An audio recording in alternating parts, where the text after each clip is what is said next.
How do you know if she's the one?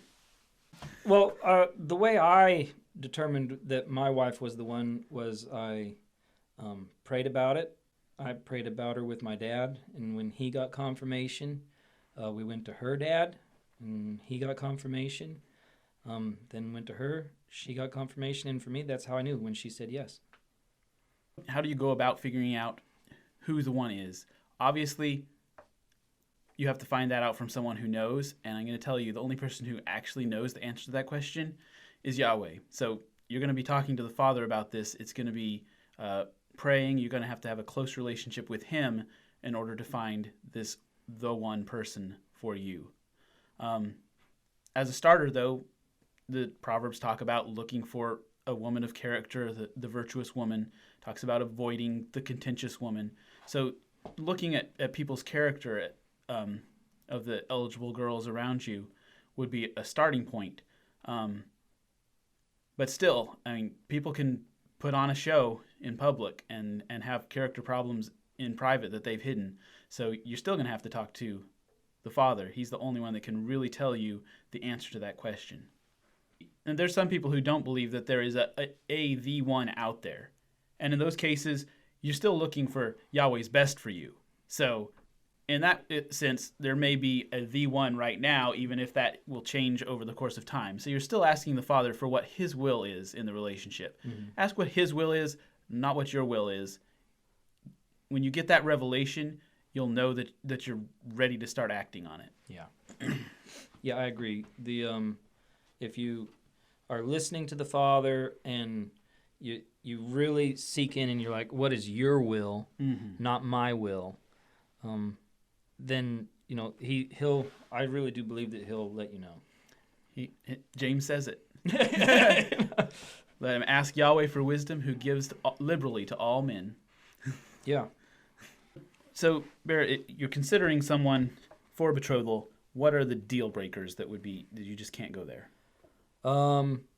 Anything that you would question her salvation over. If it's a salvation issue, don't marry her. And that goes the other direction too. From the father's perspective, you got to refuse a young man who's not a believer, and also even from the daughter's perspective, if it gets that far. Yeah. Also, I think if she's already married, don't marry her. And that can be also kind of and debatable. that can be controversial because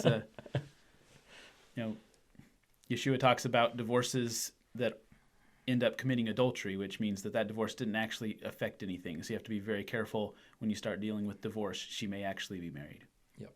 Yeah, I've talked to a lot of young men ask me, what I was looking for in a wife, and I give them, I have a list of things that I was looking for, and they were all spiritual things. None of them were about physical appearance. None of them were about even personality, anything like that. And almost every young man that I've given, my list to what I was looking for in a wife are shocked. They're like, "What? There's nothing on here that I, would have thought would have been on a list." And like, well, physical appearance isn't as important, and even personality. I mean, that's more important than physical appearance in a lot of ways. But even that, people can, people change. Yeah, people change and stuff. And so I think that there's lots of different personalities out there, and I don't think any of them are really dramatically incompatible with any other.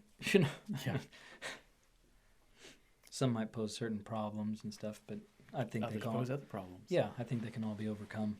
So I think the spiritual things are the most important things, obviously. Yeah, keep in mind that everything that you want is just that. It's just a want. And the Father knows what you need. You may not want a certain personality or want a certain physical trait. But if the Father knows that that's what you need, then you need to be open to hearing and acting on what He's telling you rather than what your own desires are. Yeah. That's hard to do. Again, it is, but it comes down to not my will, but your will be done. I mean, really, that's the whole lifestyle of believers. It boils down to that. Yeah. Thank you for watching. Make sure to leave comments on the video with any questions you might want us to maybe address in future videos. Remember to like, subscribe, and tap that bell button so you get alerted to future videos we put on.